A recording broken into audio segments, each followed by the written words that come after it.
to another coffee tasting. My name is Aaron Taylor and I'm your host. This morning we are going to be tasting the Microblend No.10. With the Microblend No.10, it's going to be a blend of two small lot coffees. One of the small lot coffees is going to be from Latin America, and the other one is going to be from Africa. And with the tasting notes that we're going to get with this coffee is going to be caramel, milk chocolate, and a bright cola citrus flavor. And then we're going to be tasting this coffee three different ways. We're going to be trying it on a French press, the pour over, and then I also have cold brew prepped as well. So we're going to be trying it with cold and then two different ways hot.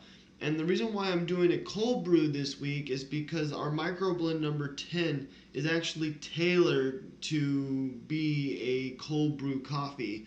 So the specific blends and stuff, it's going to have a really robust chocolatey mouthfeel, and then it's going to have that bright, kind of like citrusy bite, kind of like a carbonated soda, like how the carbonation almost is like a bright citrusy flavor, but it's really not. But this has that bright citrusy flavor. Really, really good. So we're going to be tasting it three different ways with the Microblend No.10. Alright, so let's get this guy started. And so I haven't tried the Microblend No.10 on a French press or a pour over. I have had it on the Clover machine, and it is really good on the Clover. I'm guessing that we're going to get a lot more of those milk chocolate flavors come through, so much that it's going to actually be bitter rather than sweet. And so that's how the French press is going to impact the flavors on this particular blend. And then with the pour over, we're going to see more of those bright cola like snap flavor come through. So we're going to see a little bit more of that citrus flavor from the cola come out, while over here we're going to see a lot more of the chocolate, the bitters come through from the chocolate. And then while that brews, I'm going to grab the cold brew.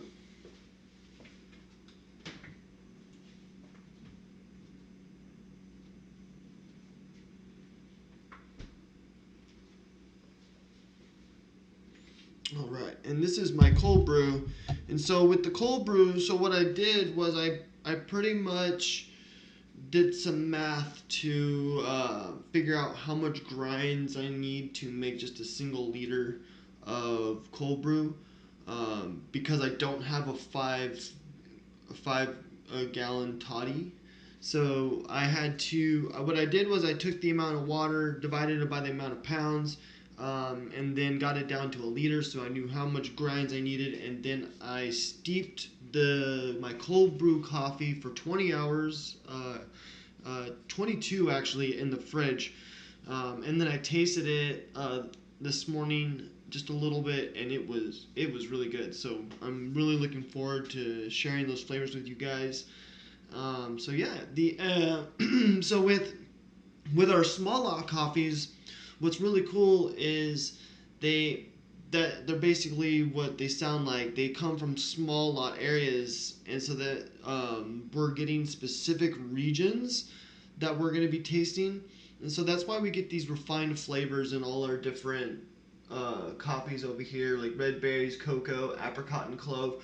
Like, those different flavors that we're seeing in those coffees are impacted by the terrain that they're grown in, and then it's also impacted by what's grown in the area as well. So whether or not they're growing tree nuts, a whole lot of citrus fruits and stuff like that, herbs and spices, a lot of that's going to impact the flavor of the coffee. And with our small lot coffee, we're really going to get those flavors come through on our cup, because in a core cup of coffee, like in our bags of core coffee, we're getting coffee from different regions from all around.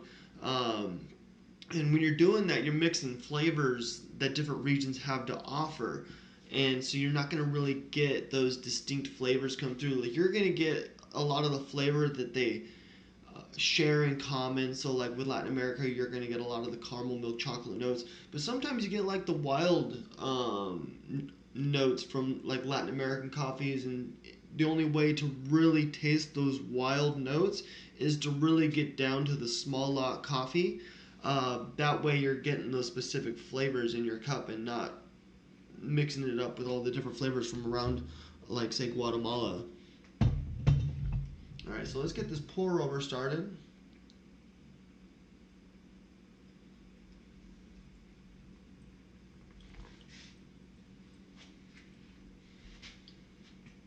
So the reason why I brew my coffee multiple ways is to really share with everyone how brewing coffee differently with the same blend of coffee really impacts the flavor.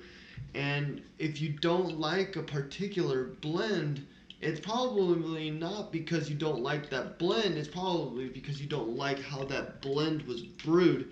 And through my coffee tastings, I've learned how there are certain coffees that I wouldn't normally go for on a pour over, but I really like on the French press, and then some that I would avoid on the French press and really, really like on the pour over.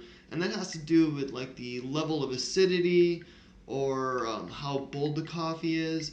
And so for me, I like a nice medium smooth cup of coffee. So the bolder the cup of coffee gets, I tend to lean more towards a paper filter. And then the more acidic a coffee gets, like bright and acidic, I lean more towards a French press in order to bring forward some of those bitters, so that some of those bright acidic flavors aren't highlighted so much. Because I'm not a big fan of the bright acidic flavors in my coffee. So if I have bright acidic flavors, I'm going to try and mask it up with some of the darker notes. And so that's why I would go for a French press. And so it's all personal preference on how you brew your coffee. And it's kind of interesting how I've found this thing for myself where I've kind of built a structure on what I want to brew my coffee as. So based off of the coffee notes on this particular coffee with the caramel and milk chocolate and the cola notes, I think I'm really gonna like the pour over. Or with the pour over, because it's gonna be really nice and smooth and balanced on the pour over because we're getting those caramel milk chocolate notes with the bright cola. With the French press, that cola flavor is really going to take a back seat, and a lot of that milk chocolate bitters are going to come through, and so it's going to be a really bitter cup of coffee. But I'm not sure how much of those chocolate notes are going to come through, because in the cold brew, the chocolate notes come through amazingly. It's really good. All right. So this pour over is just about done. Alright, so let's go ahead and try the cold brew. And I've got plenty of it for later too, so I had to brew this in a large batch because to take it down to a very, very small batch would have been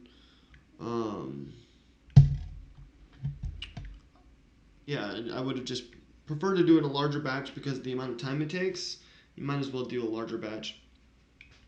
Alright, so with the iced coffee, you're not going to get that much of an aroma because when you smell your coffee, the aroma that you're going to be smelling is purely based off of the heat rising off the top. So, I'm going to smell it anyways just because, but I'm assuming I'm not going to get a whole lot of scent. Yeah, so it's not a whole lot of scent coming off of it. There is a slight chocolatey smell to it, but let's go ahead and taste it.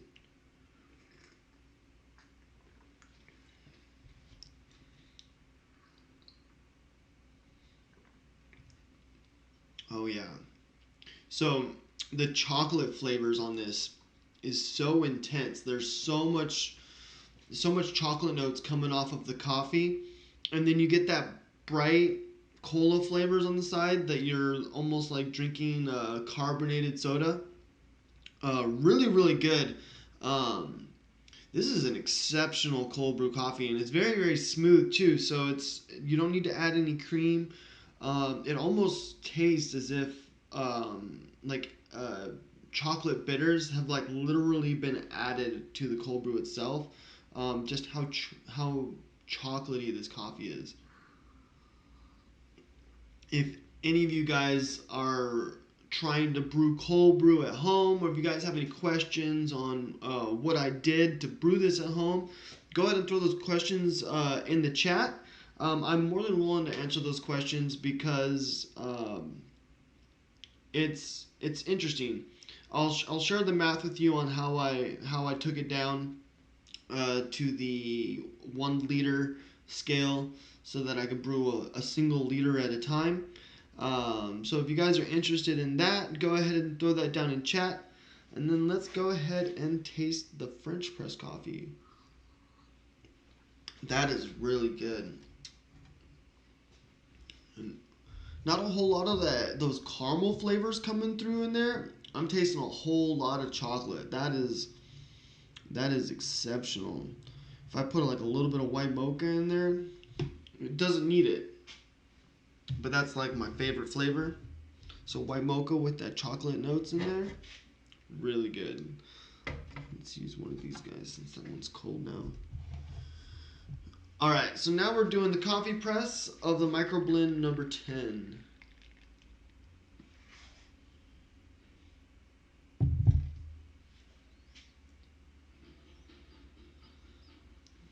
All right, so with the aromas coming off, I'm really smelling that caramely milk chocolate sweetness. It's real heavy right now.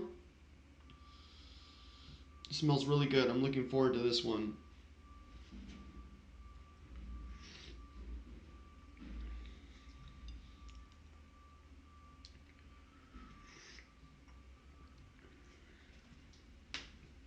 Wow.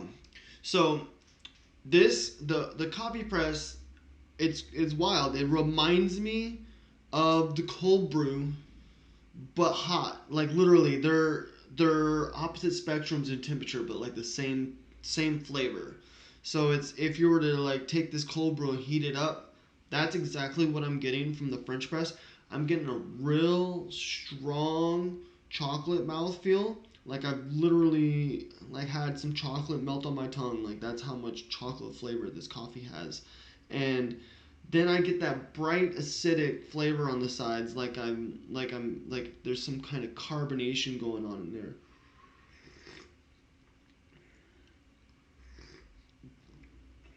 Oh wow, that is good. All right, so now we're gonna try the pour over, and then once we try the pour over, we're gonna talk a little bit about the name Microblend 10 and where it comes from.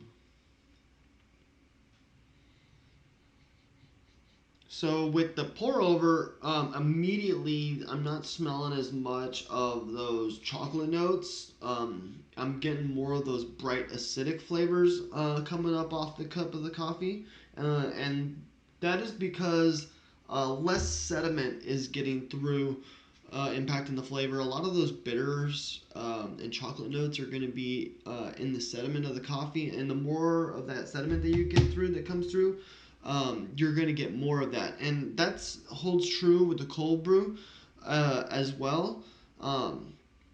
In the brew process, a lot of the sediment does get into the cold brew, but that is really good. It's part of the flavor. That's where you get a lot of those chocolate bitter notes that come through.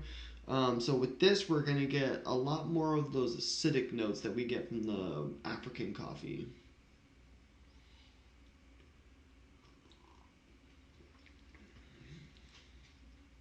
Oh yeah. So immediately, as soon as I sip this cup of coffee, the sides of my tongue are just like lit up with bright acidity. I'm still getting that caramely milk chocolate sweetness towards the center of my tongue. So it's not too intense. And then what's nice about this acidity as well is it's gone. Normally with some African cups of coffee or some of the brighter cups as well, that acidity likes to linger on and it really dries out the palate of your tongue. And so with this particular cup of coffee, on the pour over, it does have that like bright acidic punch, like boom, like wow, like this has got some acidic bite. But then like a couple seconds later, you let your palate wash, and then it's gone. It's not hanging on to the tongue. So even the pour over is really good. I'm not a big fan of that particular bright acidic punch, but the fact that it doesn't hold on and it's already gone is nice because then it makes it for a very clean cup of coffee, very easy to drink. You just have to be prepared for that initial punch, and that actually it reminds me of like an IPA. This pour over because with an IPA, I can that very hoppy punch that you get in the very beginning, like it's just like whoa, and then once it passes, it's it's pleasant, but it's all about that initial punch, and that's what this has. This has like anyone who likes a good IPA beer that's like really hoppy, they would really enjoy the Microblend 10 on a pour over.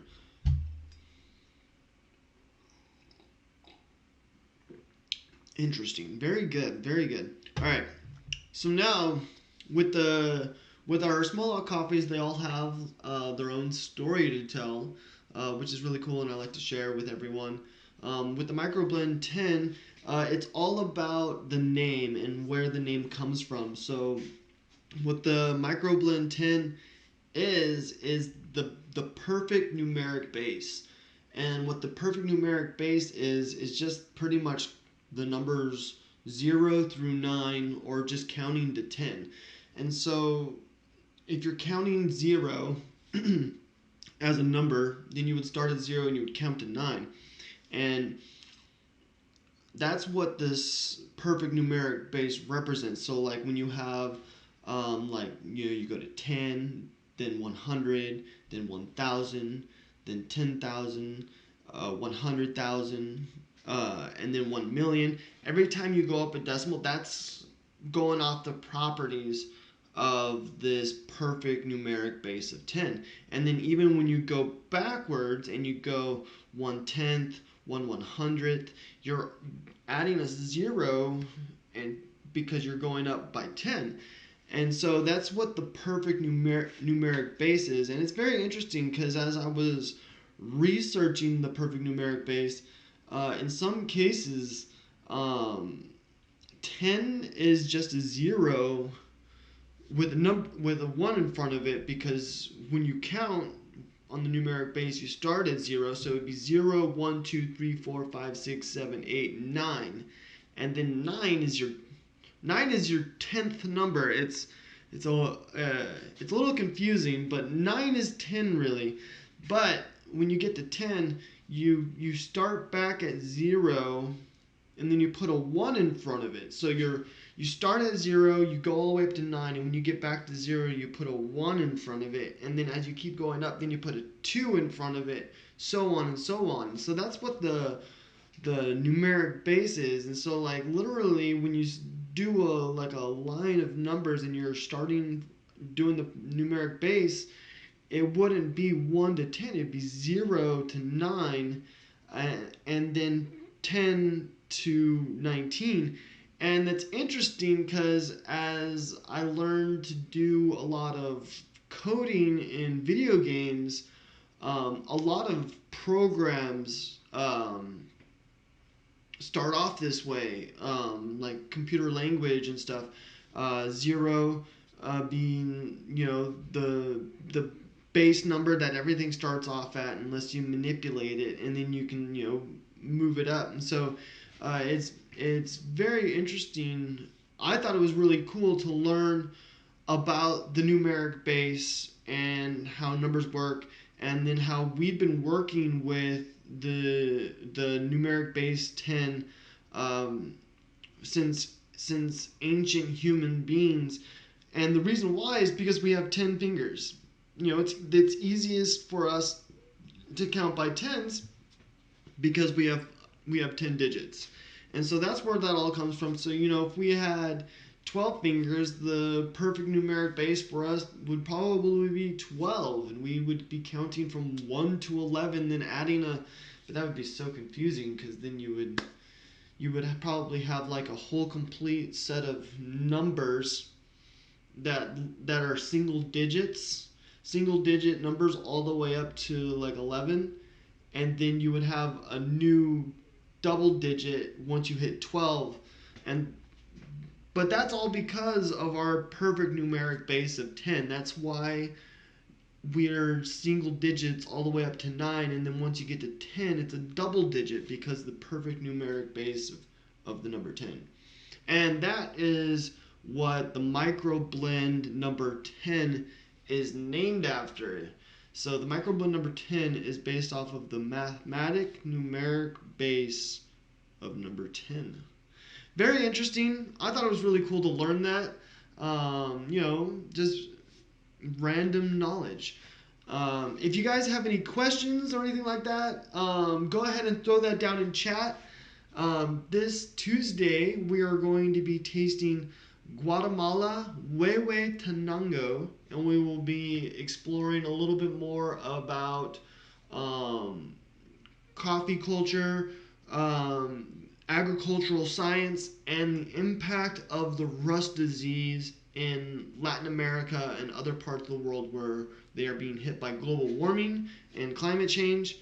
And then the following week after that, we will be doing Jamaica Blue Mountain, you guys.